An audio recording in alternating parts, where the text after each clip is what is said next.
और इसके पीछे एक साजिश है। इसी के लिए आज हम प्रेस कॉन्फ्रेंस बुलाए थे। मैं लगातार बोल रहा हूँ, हम पर FIR भी कराया गया, मैं सब झेल रहा हूँ, हमारा वेतन बंद कर दिया गया, इसके बावजूद मैं बोल रहा हूँ। तो इन्होंने अब निलंबन का सहारा लिया।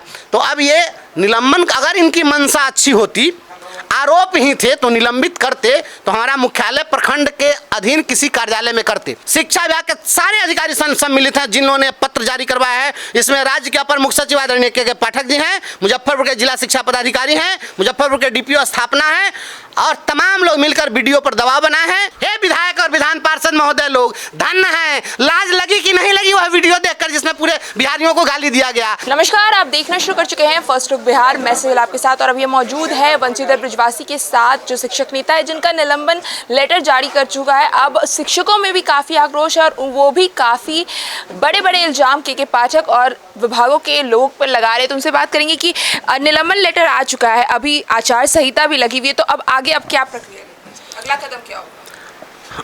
ये तो निलंबन पत्र मिला तो मुझे दुख हुआ, क्योंकि जो पत्र पहले जो अनुशंसा की गई थी, उस अनुशंसा में बर्खास्तगी की अनुशंसा थी।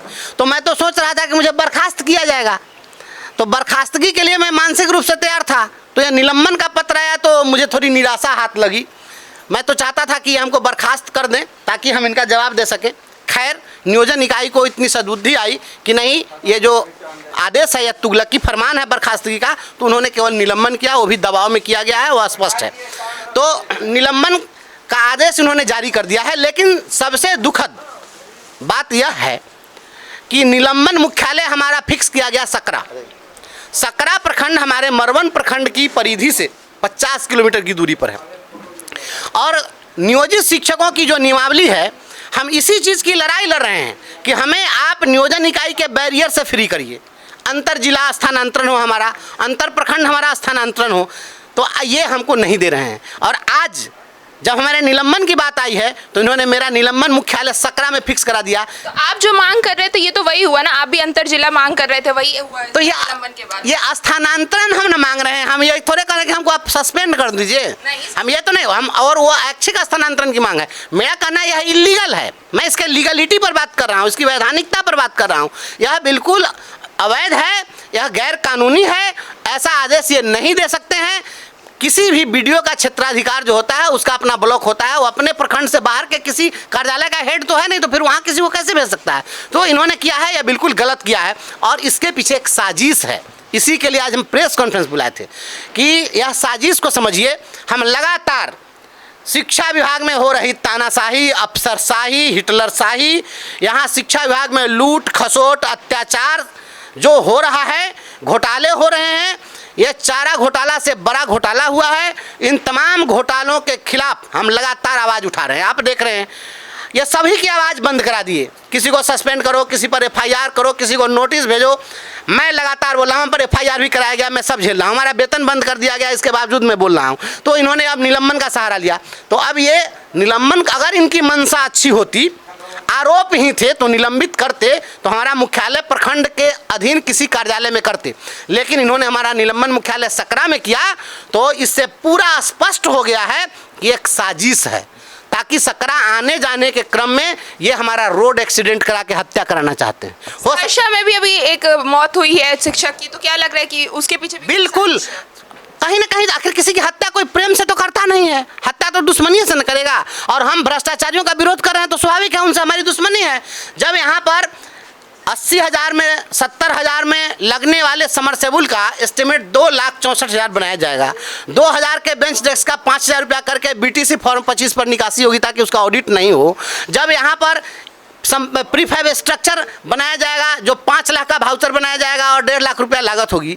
जब यहाँ पर थाली घोटाला होगा, यहाँ पर बैग घोटाला होगा, और हम लगातार बोलेंगे, तो स्वाभाविक है कि जो लोग इसमें संलिप्त हैं, ऐसे संवेदक हैं और पदाधिकारियों के साथ कमीशन खोरी का खेल खेल रहे हैं, तो ये तमाम लोग मिलकर तो साजिश रचेंगे। हम क्या लग रहा है कौन कौन लोग सम्मिलित है इसमें?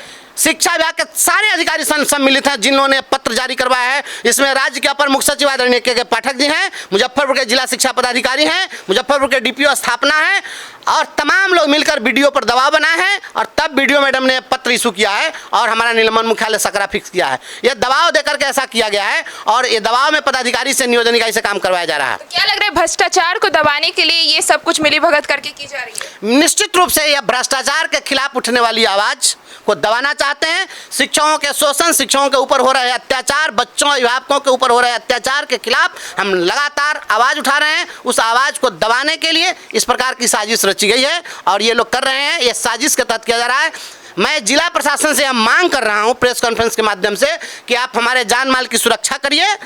इस राज्य के अंदर में हर व्यक्ति के जान की कीमत समान रूप से है। अच्छा, डेस्क बेंच घोटाले का भी जिक्र आपने काफी दिनों से इस पर आप चर्चा करें तो वो उन्हीं के जात के लोगों के द्वारा सप्लाई किया गया तो कहीं ना कहीं लग रहा है सबकी मिलीभगत है। तो इसमें कहाँ कोई शक है? अच्छा, एक चीज समझिए, आज तक कभी ऐसा हुआ है?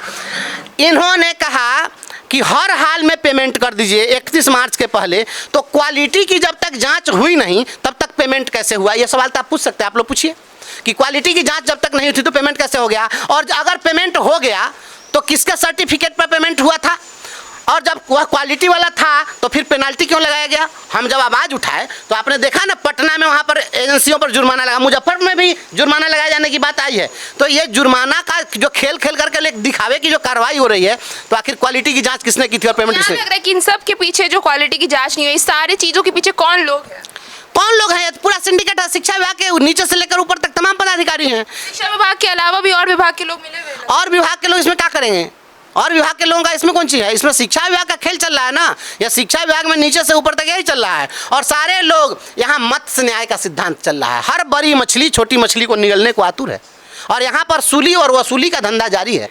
शिक्षा विभाग सूली और वसूली के फॉर्मूले पर काम कर रहा है। नहीं तो आपने कहा कि दूसरे विभाग का क्या काम, लेकिन नीतीश कुमार के काफ़ी करीबी के पाठक माने जाते हैं, तो कहीं ना कहीं तो उनसे काफ़ी रुझान है। तभी ना इतना शिक्षकों में आक्रोश होने के बाद भी के पाठक कई बार उनका भी जो फरमान आता है कि जो नीतीश कुमार भी जो कुछ कहते हैं उनको भी बात नहीं मानते के पाठक।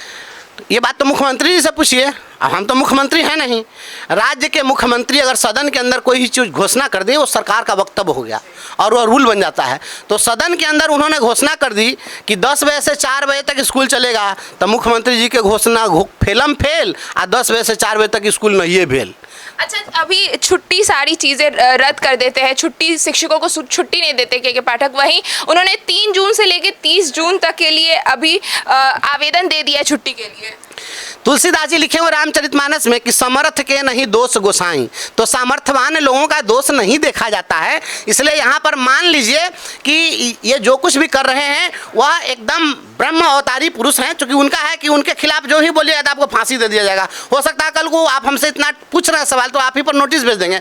तो ये तो नोटिस भेजो, गाली दो, बेइज्जत करो, किसी को डिसमिस करो, सस्पेंड करो, तो इनका तो काम ही यही है, यही करते रहे हैं। तो ये और ये जो कुछ भी कर अभिव्यक्ति की स्वतंत्रता जो 19A संविधान में कानून है, तो इसका उल्लंघन होगा। उल्लंघन यहाँ बिहार में संविधान चल रहा है। यह वेलफेयर स्टेट का कंसेप्ट है अपने यहाँ, लोक कल्याणकारी राज्य है। तो ये कौन सा लोक कल्याणकारी राज्य है जहाँ पर बच्चे हॉस्पिटल में हॉस्पिटलाइज हो रहे हैं और किसी को आँख में पानी नहीं है? लोकतंत्र लोक लाज से चलता है। जब आँखों का पानी सूख जाए, जब हया शर्म ख़त्म हो जाए, वो लोकतंत्र नहीं चल सकता है। ये बेशर्मी की हद है कि हम अपने नौनिहाल बच्चों को मरते हुए देख रहे हैं और इस प्रकार से कर रहे हैं। ये इस तरह से सिस्टम नहीं चलता है और ये वेलफेयर स्टेट का ये कंसेप्ट नहीं है। आपको मैं बताता हूँ, आप जान लीजिए, जापान में एक बच्ची ऐसे जगह पर रहती थी जहाँ से उसके विद्यालय तक पहुँचने के लिए कोई साधन नहीं था, रास्ते नहीं थे, केवल एकमात्र माध्यम था ट्रेन। लेकिन वह जहाँ रहती थी वो बहुत बड़ी बस्ती नहीं थी, वहाँ से लोगों के ट्रेन से आने जाने के लिए बहुत सवारियाँ नहीं थी। लेकिन वहाँ की सरकार ने कहा कि एक भी अगर बच्ची है तो इस देश का वह नागरिक है, भविष्य है, इसलिए उसको हम तराश कर कोहिनूर बनाना चाहते हैं और उसके लिए स्पेशल एक बच्ची के लिए ट्रेन चलाया जाता था। इस बात को आप पढ़ लीजिए, आपको मिल जाएगा, आप उसका अध्ययन कर लीजिए। तो जापान ऐसे ही विकसित नहीं है और हम लोग ऐसे हैं कि अपने बच्चों के मुंह से खून की उल्टियाँ हो रही है, नाक से खून बह रहे हैं, शिक्षकों के चीथड़े उड़ रहे हैं सड़कों पर, लेकिन हमारे आँखों में पानी नहीं है। हमारा ज़मीर मर गया है, इंसानियत खत्म हो गई है, तो आप इसमें वेलफेयर स्टेट की कोई बात नहीं कर सकते हैं। और आपने कहा 19A की बात, मैं आपको बता दूं, आप पढ़िए एनसीईआरटी की किताब को। मैं टीचर हूं इसलिए मैं बार बार किताब की बात करता हूं, मैं पढ़ाता हूं बच्चों को। 1933 ईस्वी की घटना है, जर्मनी में एक ऐतिहासिक घटना घटी थी। जब वहां पर हिटलर का उदय हुआ था तो 1933 ईस्वी में 30 जनवरी का डेट था। 30 जनवरी को वहाँ के जो राष्ट्रपति थे हिंडनबर्ग, उन्होंने इसको चांसलर नियुक्त किया हिटलर को, और एक ही साल के बाद में उनकी मृत्यु हो गई। और जब मृत्यु हुई तो चांसलर ने, मतलब हिटलर ने कहा कि राष्ट्रपति की भी सारी शक्तियां हम में चली आई, अब कोई राष्ट्रपति नहीं बनेगा, पहला काम लोकतंत्र खत्म। तो कहा कि अब हम जो बोलेंगे मुख्य कानून है। तो उसके बाद उन्होंने सबसे पहला काम क्या किया था, तो जान लीजिए 28 फरवरी 1934 का एक ऐतिहासिक दिन है जो इतिहास में दर्ज है। 28 फरवरी 1934 को हिटलर ने सबसे पहले वाक और अभिव्यक्ति की स्वतंत्रता पर रोक लगा दी। उसी में उसने जो अध्यादेश जारी किया, सभा जुलूस धरना प्रदर्शन करने पर उसने रोक लगाई थी। और हिटलर के पहले आपको कोई ऐसा दृष्टांत नहीं मिलेगा। और वर्तमान में जो कुछ हो रहा है वह हिटलर के जो वह कृत्य हैं, हमको लगता है कि आदरणीय के पाठक जी हिटलर के व्यक्तित्व से काफ़ी प्रभावित हैं। और अगर हम इनको कहें कि आप हिटलर हैं या आप हिटलर के नक्शे कदम पर चल रहे हैं तो इनको मिर्ची लग जाती है।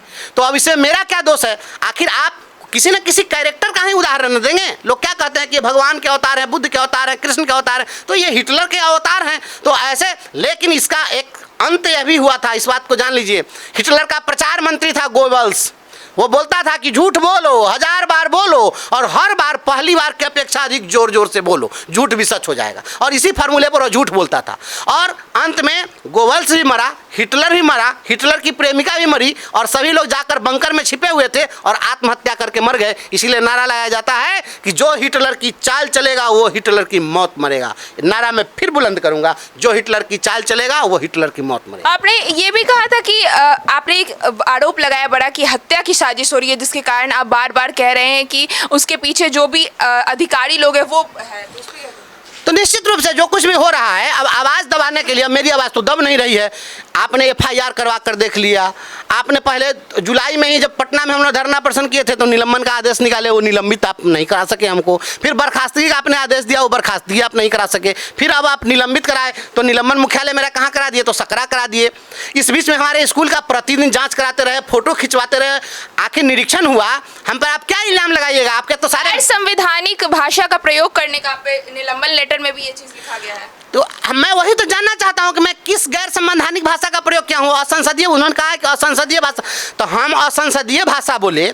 अगर हमने हिटलर का उदाहरण दिया, हिटलर से उनकी तुलना की, तो यह असंसदीय भाषा है। तो उन्होंने बिहार के तमाम नागरिकों को अपनी पत्नी का भाई घोषित कर दिया। ये आप देखे थे कि नहीं? पत्नी के भाई को जो कहा जाता है, वो गाली इसलिए मैं नहीं बोलूँगा, तो वो जो रिश्ता है वो रिश्ता इन्होंने फरिया लिया है बिहार के पब्लिक से। तो तमाम बिहारियों को कहते हैं कि मेरे पत्नी का जो है भाई है, उसमें मुख्यमंत्री जी आते हैं कि नहीं आते हैं, एक बार उनसे पूछ लीजिएगा। गाली देता है ऐसा पदाधिकारी, और मैं मुख्यमंत्री होता तो मैं बता देता कि बिहारी स्वाभिमान क्या होता है। यह बिहारियों के स्वाभिमान के साथ खिलवाड़ हो रहा है। इसलिए मैं बोल रहा हूं, बोलूंगा। और असंसदीय भाषा का प्रयोग मैं नहीं करता हूं, असंसदीय भाषा का प्रयोग वे करते हैं। या केवल शिक्षकों के साथ नहीं, शिक्षकों को इन्होंने गालियां दी है, इन्होंने बिहार के आम आवाम को गाली दी है, सारे सीनियर डिप्टी कलेक्टर्स को गाली दी है, कैमरा के सामने सारे लोगों ने देखा है, सदन के अंदर दिखाया गया है। मैं तो बिहार के तमाम विधायकों और तमाम विधान पार्षदों से कहूंगा कि धन्य है आप लोग, हे विधायक और विधान पार्षद महोदय लोग, धन्य है। लाज लगी कि नहीं लगी वह वीडियो देखकर जिसमें पूरे बिहारियों को गाली दिया गया? आपको थोड़ी भी शर्म आई कि नहीं, जिस वीडियो को आपने पूरे सदन के अंदर चलवा करके और आप लोगों ने देखने का प्रयास किया? आपने जब वीडियो देखा, थोड़ा भी जमीर नहीं जगा, थोड़ा भी बिहारी स्वाभिमान नहीं जगा? ये चंद्रगुप्त की धरती है, सम्राट अशोक की धरती है, और यह जेपी की धरती है। और जेपी की धरती से इंदिरा की सत्ता को, तानाशाही सरकार को उखाड़ फेंकने का मादा रखने वाली ये धरती है। इसलिए आप कायर मत समझिए यहाँ के शिक्षकों को। हमने कहा है, रामाधारी सिंह दिनकर की पंक्ति से हमने शुरुआत की, और हमने कहा है कि युद्ध नहीं जिसके जीवन में वो भी बड़े अभागे होंगे, या तो प्रण को तोड़े होंगे या तो प्रण से भागे होंगे। प्रण को तोड़कर भागने वाले हम नहीं। अच्छा, नीतीश कुमार के काफ़ी ईमानदार मानने जाते हैं, ईमानदार पदाधिकारी कहते हैं नीतीश कुमार के पाठक को। अगर ईमानदारी का पैमाना यह है कि 80,000 का समरसेबुल 2,64,000 में गरवाया जाए तो यह ईमानदारी मुबारक हो उनको।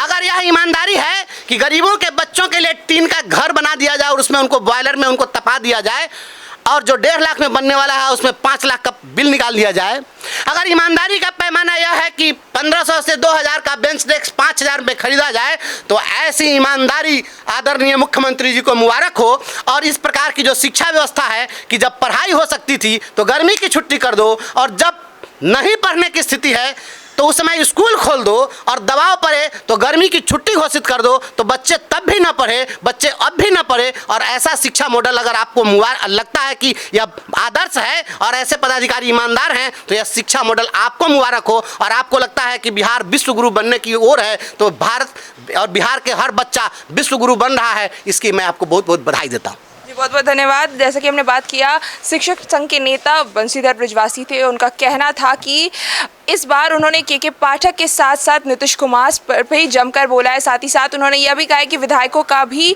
आत्मसम्मान को लेकर जिस हिसाब से के पाठक बिहारियों को गाली दे रहे हैं, उस पर कोई भी विधायक हो, एमएलए हो या फिर नीतीश कुमार भी बोलते नजर आए। आपने देखा किस तरह से बंशीधर बृजवासी इस बार भड़कते नजर आए हैं सभी पदाधिकारियों के साथ, नेता लोगों पर भी। तो इस खबर में बस इतना ही, और खबरों के लिए बने रहिए हमारे साथ। हमारे फेसबुक चैनल को लाइक कीजिए, हमारे यूट्यूब चैनल को सब्सक्राइब कीजिए। धन्यवाद।